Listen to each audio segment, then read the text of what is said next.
tous, et oui, nous sommes au Mel-sur-Sarthe et nous n'avons pas pu résister au plaisir de faire une petite balade sur le lac.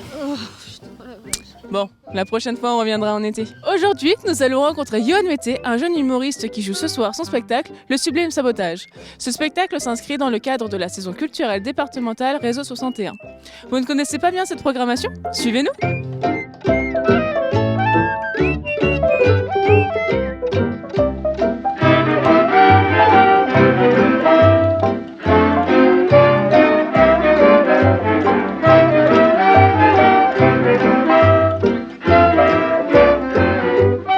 Bonjour Claire, est-ce que tu peux nous parler de la programmation Réseau 61 s'il te plaît ?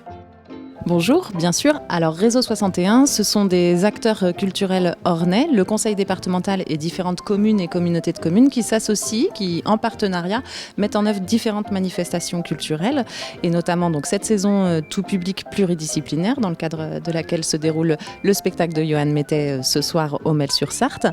On a également des saisons jeunes publics sur le temps scolaire à destination des enfants des écoles et puis d'autres événements comme le Printemps de la chanson par exemple qui se déroulera du 8 au 27 mars dans tout le département avec 15 artistes dans 15 communes différentes autour de la chanson francophone. On accueille par exemple le concert de Ours, mais aussi de découvertes comme Clou, Yves Jamais, enfin, tout un tas d'artistes qui viennent parcourir le département de l'Orne pour offrir des concerts aux spectateurs du territoire.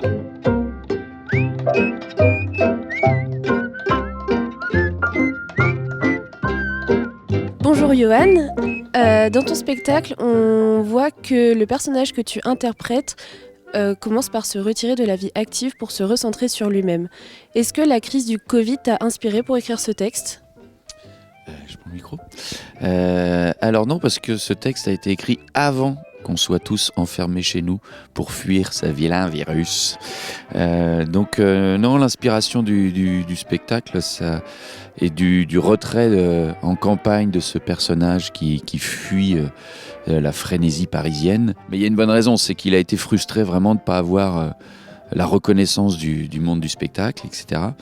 Et qu'il est en pleine crise de la quarantaine. Voilà, c'est la grosse crise de la quarantaine, le moment où tu te dis « Bon, est-ce que j'ai fait les bons choix ? Qu'est-ce que je veux vraiment ?» Et le temps qui reste, là, tout s'accélère. Parce que quand t'as 20 piges, parce qu'il y en a beaucoup qui ont 20 piges, c'est oh là là, on a le temps. Et puis quand t'as 20 piges, t'as tous les vieux qui te disent « Ah, tu sais, fais gaffe, ça va vite. » Tu fais « Oui, c'est bon, on cause toujours. » Puis après, quand t'es dans la tranche fatale, 40-50, là, tu fais « Ah putain, ouais, la vache, ça va vite, quoi, ça va vite. » Donc c'est toute cette crise-là que je voulais raconter.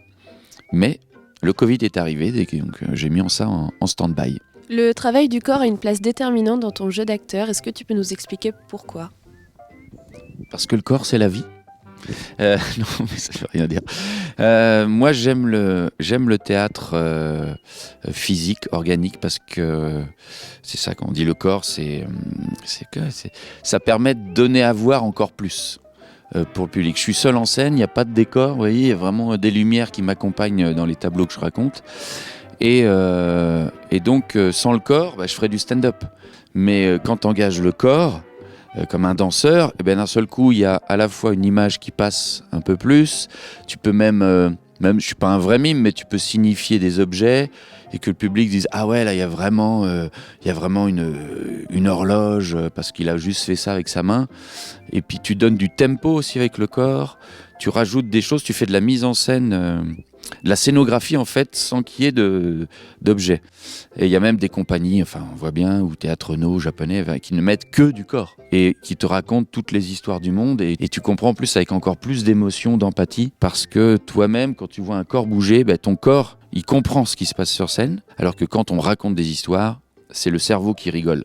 Que quand le corps, il bouge, le corps du public, lui, il comprend, et ça rit ou ça vibre avec plus d'intensité, je trouve. Je voulais vraiment vous écrire le spectacle, vous attendiez tant tous, vous les vieux, les intellos de gauche, les anciens beatniks, un peu rock'n'roll.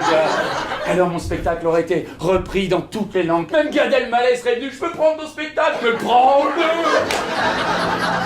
Mais ne te cache pas cette fois-ci. Merci d'avoir regardé cette vidéo. Toute la programmation de Réseau 61 est disponible en description. À bientôt sur InSitu TV.